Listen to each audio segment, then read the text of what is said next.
दर्द होता है और 2025 ने ये बखूबी साबित किया है। जी हाँ, आपको बताएं कि 2025 अब खत्म होने की कगार पर है। ऐसे में लोग अपनी अच्छी बुरी यादों को पलट कर देख रहे हैं। लेकिन इसी साल कुछ ऐसी घटनाएं भी हुई है जिसने समाज को झकझोर कर रख दिया है। कई रिश्ते टूटे हैं, कई घरों में चीख पुकार गूंजी है, तो कहीं कानूनी व्यवस्था पर सवाल खड़े हुए हैं।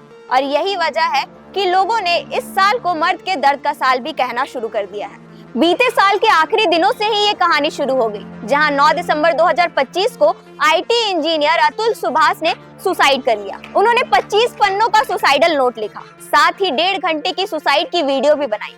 इस सुसाइड नोट पर जो वाक्य लिखा था वो आपको भी हिलाकर रख देगा। इस सुसाइड नोट में लास्ट में लिखा था कि this ATM account is permanently close.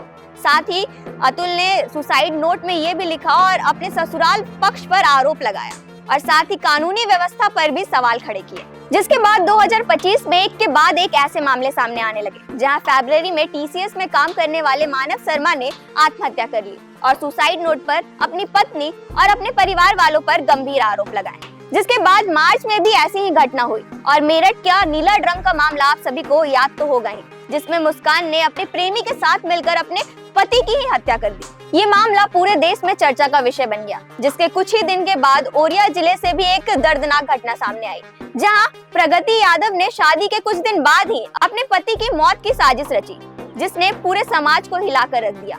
और यही वो घटना थी जिसने समाज को ये सोचने पर मजबूर कर दिया कि कई बार पुरुष भी पीड़ित होते हैं। जिसके बाद इन वारदातों के तार झारखंड से भी जुड़े, जहां नवविवाहित गुंजा देवी ने अपने फूफा के साथ मिलकर अपने पति की हत्या की साजिश रची, क्योंकि वो चाहती थी कि वो अपने प्रेमी के साथ रह सके। और इस पूरी साजिश ने रिश्तों की मर्यादा पर एक बड़े सवाल खड़े कर दिए।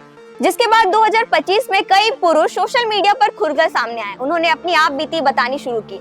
Hashtags men's life matter, hashtag men's too जैसे हैशटैग्स ट्रेंड करने लगे। साथ ही पुरुषों के लिए बनी हेल्पलाइन नंबर पर कॉल्स बढ़ गए और महिलाओं के लिए बनी सुरक्षा व्यवस्था पर भी बड़े सवाल खड़े होने लगे। हालांकि इन तस्वीरों का दूसरा पहलू भी है। हर महिलाओं पर सवाल खड़े करना सही नहीं होगा, क्योंकि नेशनल क्राइम रिपोर्ट के आंकड़े बताते हैं कि इस साल भी महिलाओं पर अपराध के मामले ज्यादा बढ़े हैं। घरेलू हिंसा, दहेज उत्पीड़न और यौन शोषण जैसे अपराधों को नजरअंदाज नहीं किया जा सकता है। कहीं न कहीं बहस का संतुलन बिगड़ गया है और एक जेंडर दूसरे जेंडर को आरोपी ठहराने लगे हैं। 2025 में सामने आए इन मामलों ने देश पर कई बड़े सवाल खड़े कर दिए हैं।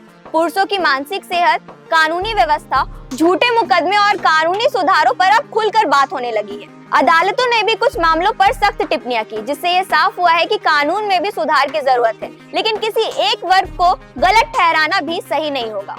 जाते जाते 2025 ने ये तो साफ कर दिया है कि जेंडर न्यूट्रल कानून की जरूरत है और झूठे मुकदमे पर सख्त सजा होनी चाहिए और सोच में भी बदलाव होना चाहिए। इन मामलों को रोकने के लिए पुरुष और महिलाओं दोनों की बात बराबरी से सुननी होगी, ताकि 2025 में जो मामले शुरू हुए थे वो 2026 में उम्मीद है कि खत्म हो जाएंगे। और इस पर अपनी राय हमसे जरूर साझा करें और ऐसी अपडेट्स के लिए जुड़े रहें और देखते रहें न्यूज़ 26 झारखंड। तब तक के लिए धन्यवाद।